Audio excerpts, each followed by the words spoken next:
Yeah, so now we'll be looking at what is nominal and real GDP. Before, as usual, before going into concept, let me take an example and give an understanding. Then we will come to the definition part. Okay, so let's try to calculate the GDP of year 2020. That means what should I take? I should take the price of the year 2020 and I should take the quantity of the year 2020. I multiply and I get GDP. So basically price is rupees 100 and quantity is rupees 20.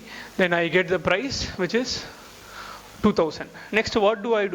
I am trying to calculate for GDP of the year 2021. Basically, I am taking the price, price 110. It has increased by 10 rupees, and my quantity is also has increased by two units. Okay, so this comes to 2420. So now what will I do? So essentially, when we want to compare two things, we will try to calculate the growth rate, and growth rate will be done in percentage.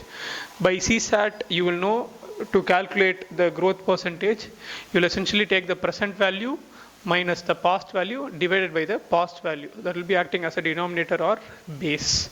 Okay, so that into 100 will give me my percentage.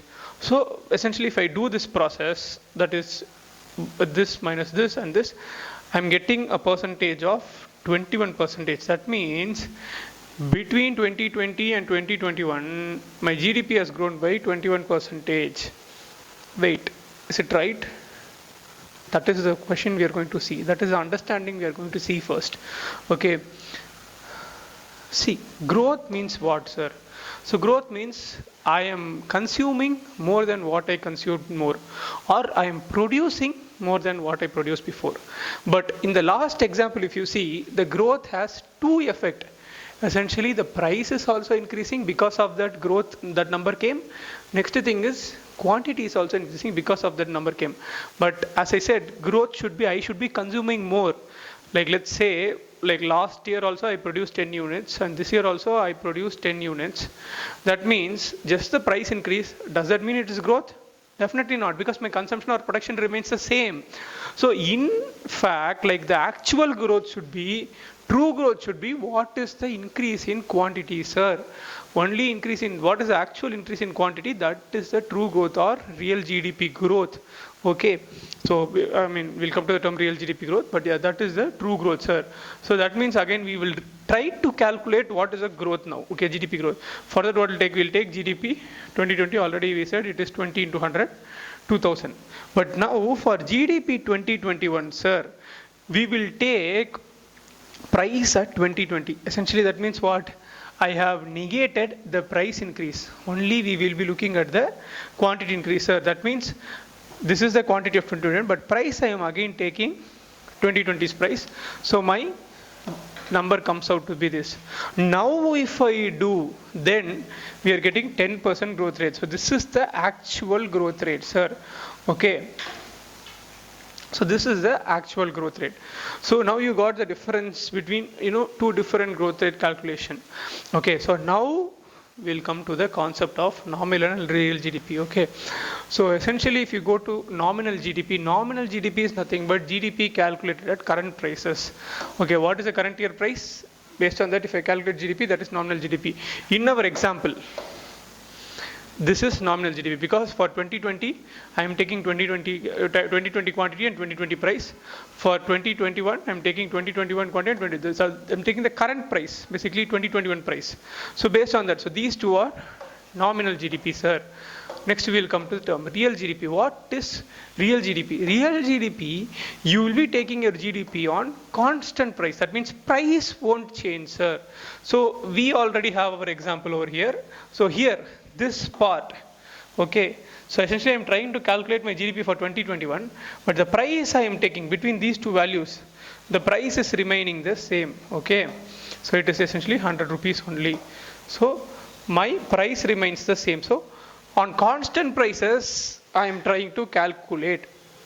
That is called as real GDP. That means Why this is called real? Because the price effect is not there, and it also gives the real growth or the actual growth, okay, when you do the growth. So this is called as real GDP. But I have written something called as base year prices, okay. What is that? Will come, okay. So for example, I told we will be taking 20 as a price, but in actuality what government does is they will first fix the base year. Reality, the base year right now is 2011 2012. I hope I have already told the financial year concept. We will not be like the 2011 to 2012 means basically it is from April to March. So that means that is the base year. So that means what will government do is, government will calculate two sets of GDP.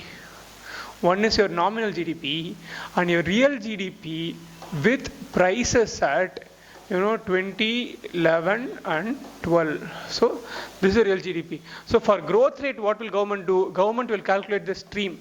Basically, what real. So for example, real like based on the prices, they will calculate real GDP of 2020 and real GDP of 2021, and what will they do? Based on this, they will compare, and based on the last formula, okay, the percentage formula we did, right, they will give the actual growth rate. So that is the base year prices. Base year prices will be used to give the real GDP, and based on that comparison will happen, sir. So through this, we are removing the price changes and we are calculating actual growth, okay. So now we know the concept of, base year, real GDP and nominal GDP. Now we will see how should one choose the base year, sir. So can any year be chosen as a base year? Definitely not, sir.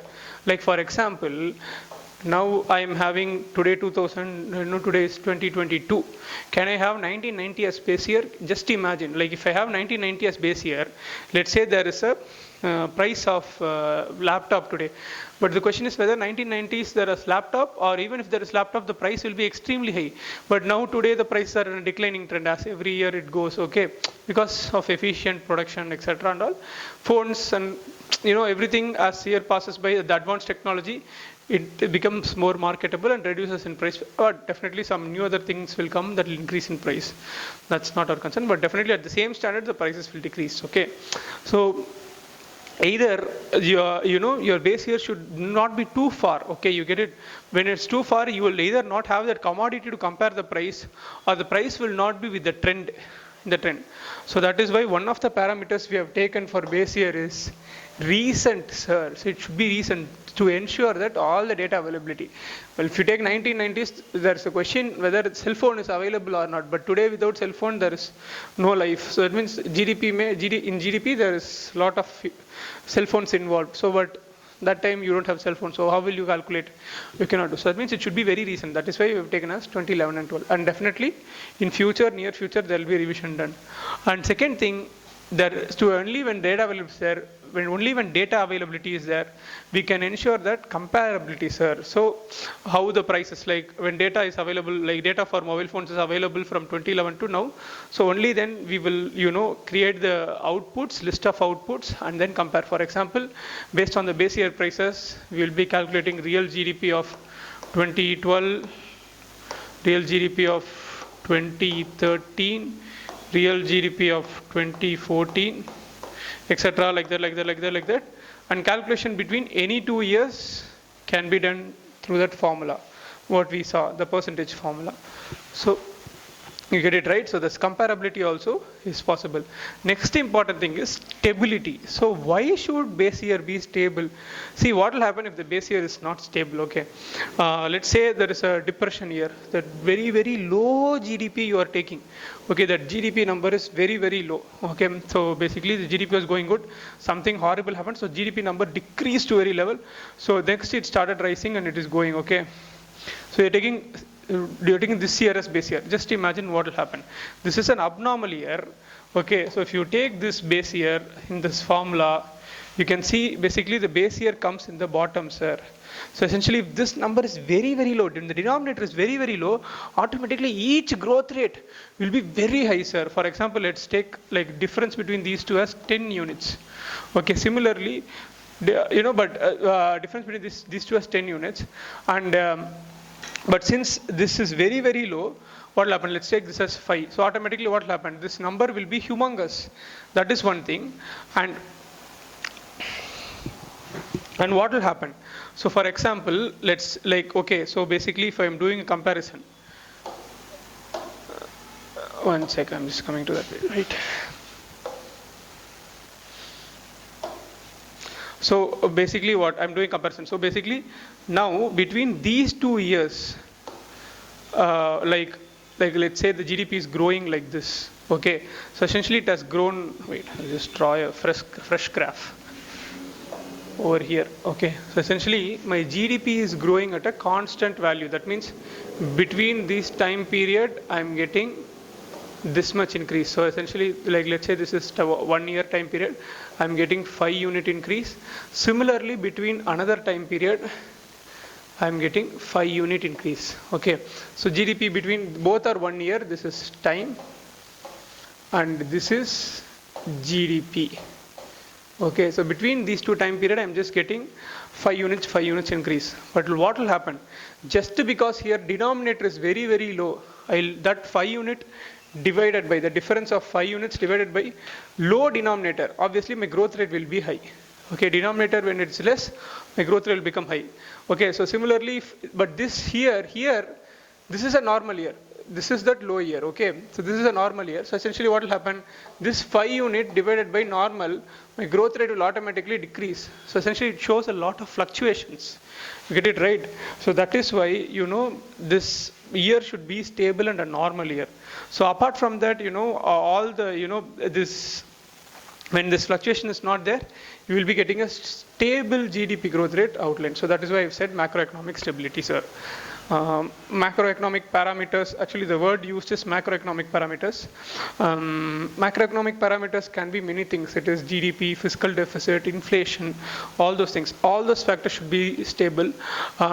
All this understanding, this macroeconomic parameters, as we move to inflation, as we move to fiscal deficit, current account deficit, all those things will be covered then and there. So you don't have to really worry about that. Similarly, this inflation, etc., all those topics will be covered. So as of now, just keep in mind that the year should be stable to avoid large fluctuations. Next thing is, now we have seen the growth rate part. Now finally, we will be coming to GDP deflator, the last slide. Okay, so it's not the last slide. So I mean, in this real and nominal GDP, we are coming to the last part. So basically, we looked at the growth rate. Now we will be looking at price increase, sir. So basically, I have my GDP, like the concept is GDP deflator. So I already have my nominal GDP and I have my real GDP. That means, so if I calculate, my nominal GDP is nothing but price of this 2021 to quarter 2021, whereas my real, I will take the base year price. So essentially what is happening over here? So, one sec. I just have water. Sorry.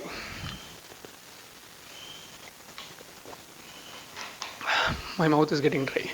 Okay, so we'll just come to GDP deflator topic. So till now we have seen the growth part of things, sir. So now we'll be looking at how price rise can be measured through GDP, sir. So for that only we are introducing a topic called as GDP deflator. The definition is, it is nominal GDP by real GDP into 100. But how is that related to price? That is what we are going to see, sir. Essentially, if you expand the formula, we already know nominal GDP is nothing but price of that year into quantity of that year. That is P into Q, sir. Next important thing is real GDP, for which we will just change only one parameter. We will be taking price of base year into quantity of that year. So that will be my real GDP. So here I have expanded the formula. Then simply what will happen? Q will cancel out. Essentially, it's another P of 2022 by P of 2021. Essentially what? It is a ratio of prices. That means it is showing how much the prices have changed or how much the prices have increased. So that is why GDP deflator is a measure of price. Okay, price changes. And so essentially it is a measure of price change or inflation. Inflation means secular increase in prices. So that is called as inflation. We will be dealing in detail, but as of now you can understand as inflation as price increase. GDP deflator is also a measure, and it is not only a measure, it is also a comprehensive measure, sir. Why is it a comprehensive measure? So that you will have a better understanding in inflation topic, but I'm just giving, throwing a seed over here. See, whenever we are calculating, other inflation indexes like CPI and all, we will be calculating for a fixed basket. That means fixed basket. I will fix, like, for example, this month or this year, I'm going to calculate the inflation for only bottles. Like, for example, let's take this bottle. I will be calculating for this bottle, the price is 10 rupees. For next year, the price is 11 rupees. So the increase by 1 rupee. That is my inflation. But for here, you are essentially taking all the commodities in the GDP, sir. All the commodities are taken. That means what? It is comprehensively measuring the price rise. So that is why it is called as comprehensive measure.